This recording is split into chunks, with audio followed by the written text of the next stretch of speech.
that. Yeah. You know, and I'm freaking out. I'm 6 years old. I don't know what it is. My mom and dad are gone. And in winter, because they had this dart tournament they always went to. And in wintertime in Alaska, it's dark. It is like probably the most dark you'll ever see in your life until the Northern Lights come out. But that night they weren't out. Yeah. Completely pitch black. I'm freaking out. And so I just kept hearing it. Glog, glog, glog, and it's getting louder. It's like, glog, glog, glog. I'm like, oh my God. If something doesn't eat me soon, I'm just going to die of a heart attack, you know? Yeah. And then I hear something in the hallway, and it's like something took a step, and I was like, and I'm freaking out.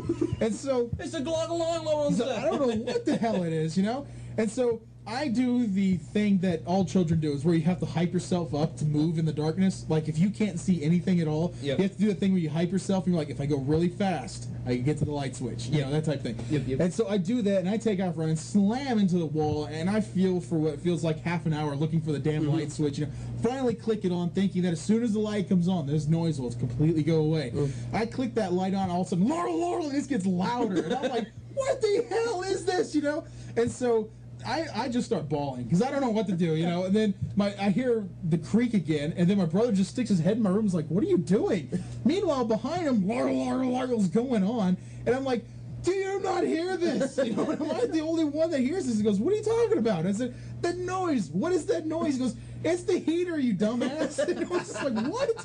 And we had this heater that it was a water heater, and I have never seen one of these since or until then. And we had this one heater. It was like an industrial heater for a factory that hung in the top of our hallway. Yeah. That had water that would feed into it, and it was air going through the radiator, making this gurgling noise that scared the bejesus out of me. To this day, it'll be something where I will be like in this moment of intense fright, like I'm just, you know, fell off a cliff without a parachute or something, and I'll be like, yeah, at least it's not that damn heater. Yeah. You know, it's like, and all of a sudden you see this heat next to you going, it's like, and it's a noise, and it's a noise that has been ingrained in my head that's so much that if I heard that noise today, I would probably shit myself. And I'd be like, oh, you bastards, you know, it's like that, it's that damn heater. It's like, and to this day, I've never once found a single noise that came even close to sounding like that.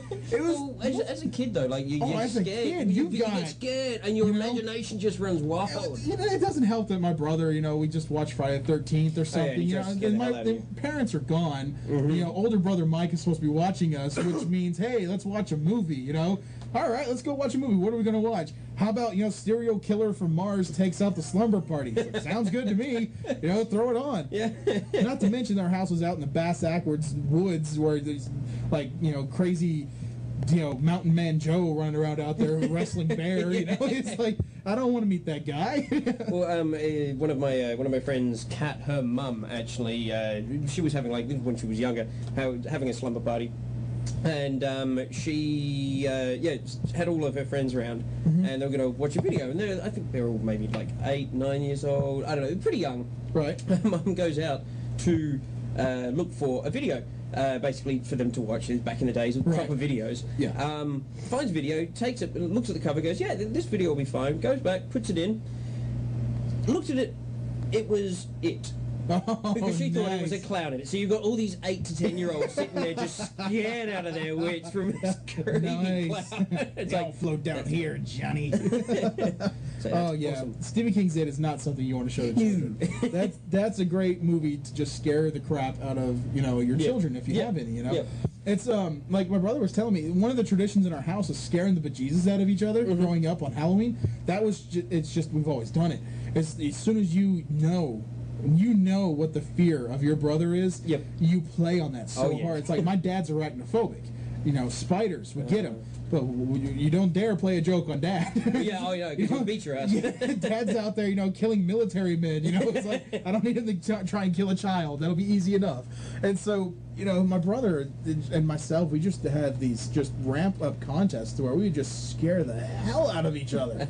And it actually, unfortunately, has kind of, he's gotten married, he's had children now, which unfortunately that I don't live in the same house as him anymore, so he takes it out on someone. He took it out on his wife once.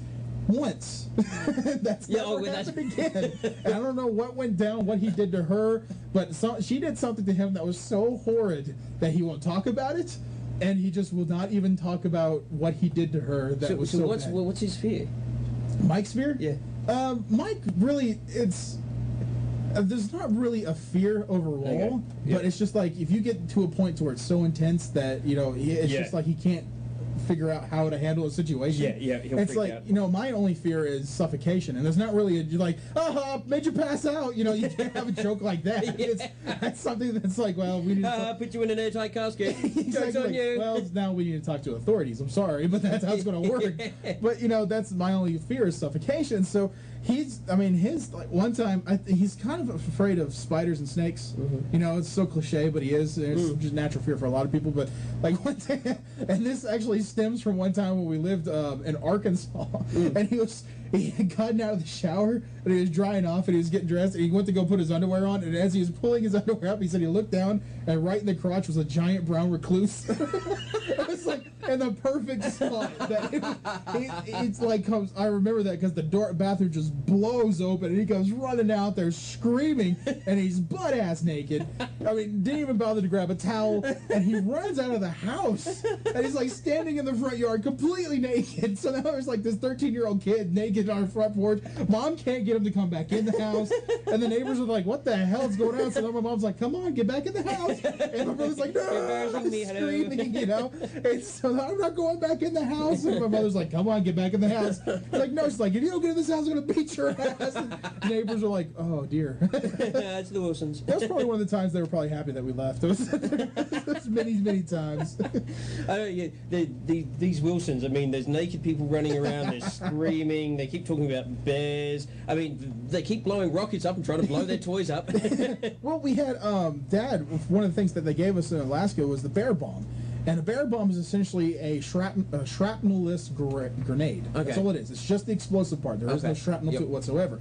And it's a report that's so loud that it'll scare the crap out of a bear and pretty much anybody else that's nearby, because it's very loud. Yep. And it drives bears away. And if you actually and everything else. yeah, it's like, and it puts a nice sizable hole in the ground because there's no shrapnel, but there's still an explosive in the center.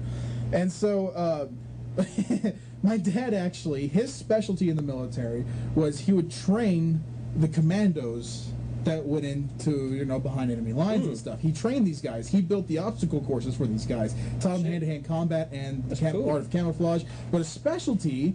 Art of camouflage. Don't let them see you. Don't stand up. Don't stand up. But his specialty was explosives. His whole thing was pyrotechnics. So tripwires were his favorite. And my God, the amount, it's like I will have flashbacks now. It's like I've been through like tours of duty, walking through the woods, and I'm 6, 7 years old, like la la la, boom! It just scared the crap out of me. Fireworks shooting up, and it was nothing harmful. He never did anything hard to me anyway. But to me, but to Mike, oh my God! But like to me, I was fine. I'd walk through, and all of a sudden, like this entire tree would just explode with fireworks shooting everywhere, and scared. I was like, holy crap! It's like, I was like, I would have beat your dad. Dad was awesome. He was great for doing that. It scared the crap out of me. But Michael, unfortunately, got to the age where he felt that he was old enough to actually challenge my father. That's not a good thing for somebody who's training commanders and has explosive skills. That's like going into Al Qaeda and going, haha, I just played a practical joke on you. Exactly. You're going to end up. You're going to die. Yeah, well, yeah, exactly. But every child goes to that age where you have to rebel against the father. I never did, because see, the whole thing was growing up, I never got in trouble. Well, I got in trouble for stupid stuff, but I never got in trouble to the point to where I would actually get grounded for long periods of time, because I always watched what Mike did. And he got in trouble. I'm like, oh, I'm not going to do that. That was stupid. I won't be caught. Exactly. And so from this, I learned I'm not going to challenge Dad. This is dumb. So he goes out there and he said, he was telling, pretty much just saying to my dad that anything you could do, I could do it better, blah, blah, blah, that type of crap. And so Dad's like, all right, we're going to, and this is in the middle of winter time. And Dad looks at him and says, well, boy, we're going to play a game called Rabbit. And Mike said, what is that? He says, Rabbit is where you got to follow the rabbit tracks to the prey. Once you find the rabbit, you have to tackle him and subdue him. And Mike says, okay. And my dad says, I'll be the rabbit. Mike's like, all right, so what do? He's like, you stay here, give me a head start of 20 seconds, and then you come find me. And Mike's like, okay. Now, I'm sitting on the porch all bundled up in, parkas and stuff, so I have this little tiny slit that I could see out of. And, and so I'm, walking around in just, this little bundle, and just, trying to walk around. And Dad, he